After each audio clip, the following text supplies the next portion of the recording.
தோழர் மரியாதைக்குரிய அண்ணன் தோழர் சண்முகம் உள்ளிட்ட அத்தனை தோழமை கட்சியைச் சேர்ந்த தலைவர்களுக்கு முதலில் விடுதலை சிறுத்தைகளின் சார்பினுடைய வணக்கங்களை தெரிவித்துக் கொள்கின்றேன். இது இரண்டாவது போராட்டம். இந்த நம்முடைய கூட்டணியின் சார்பாக மதச்சார்பற்ற முற்போக்கு கூட்டணியின் சார்பில் நடைபெற்றுக் கொண்டிருக்கிற இந்த போராட்டம் இரண்டாவது போராட்டம். கடந்த டிசம்பர் 24ஆம் தேதி இதே போராட்டத்தை நம்முடைய தலைவர்கள் ஒருங்கிணைந்து இந்த போராட்டத்தை நடத்தினார்கள். அந்த போராட்டத்திலே எங்களுடைய தலைவர் எழுச்சி தமிழர் தொல்காப்பியன் திருமாவளவன் அவர்கள் அந்த போராட்டத்திலே பங்கெடுத்து இதற்கு கண்டன உரையாற்றினார்கள். நேற்றைக்கு கூட நாடாளுமன்றத்திலே இது குறித்து கடுமையாக பேசி அமர்ந்திருக்கிறார்கள். தோழர்களே, 16வது இந்த நிதி கமிஷனில் தமிழ்நாடு புறக்கணிக்கப்பட்டிருக்கிறது.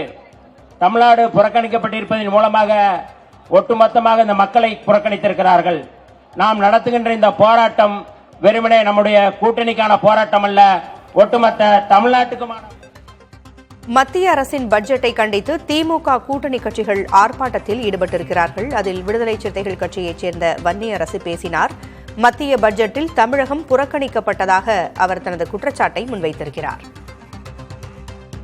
பொருளாதார ஆய்வறிக்கையில் தமிழ்நாட்டை பாராட்டியிருக்கிறான், தோழி விடுதி திட்டத்தை பாராட்டியிருக்கிறார் என்றால் இந்தியாவுக்கு வழிகாட்டுகிற இடத்திலே தளபதி மு.க. ஸ்டாலின் இருக்கிறார். இந்த அரசு தொடர வேண்டும். இல்லாவிட்டால் சமூக நீதிக்கு எதிராக நடக்கிற இந்த சக்திகளை இந்த மண்ணிலே கால் ஊன்றிவிட அனுமதித்து விடக்கூடாது. எனவேதான் நம்முடைய முதலமைச்சர் சொல்லியிருக்கிறார், தலை குனிய விடமாட்டோம் என்று சொல்லியிருக்கிறார். தமிழ்நாடு தலை குனிந்தால் இந்தியா தலை குனிந்ததாக ஆகும். இந்தியா வெற்றி பெற வேண்டுமானால் தமிழ்நாடு வெற்றி பெற வேண்டும்.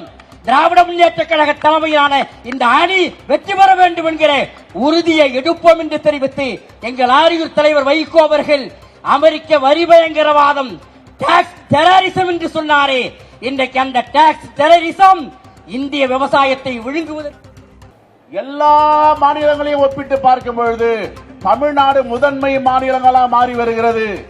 எடப்பாடி பழனிசாமி அவர்கள் இந்த மாநிலத்தை விட்டு கொண்டு செல்லும் பொழுது 2021 மே மாதம் கொரோனா பெருந்தொற்று. ஆட்சி செய்ய முடியுமா முடியாதா?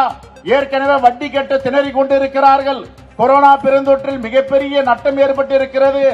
அரசு நடத்த முடியுமா என்ற ஒரு கேள்வி எழுந்தது.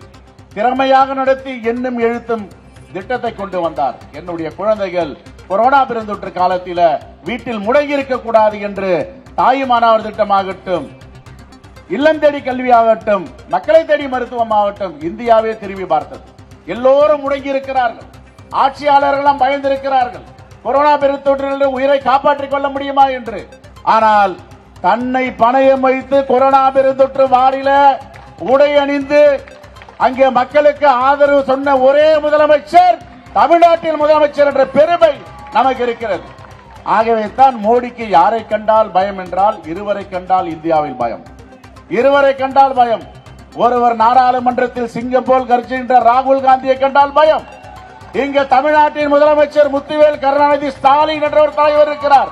இவரை கண்டால் பயம். நடுங்குகிறார்கள். இதில் அரசியல் செய்தாக வேண்டும்.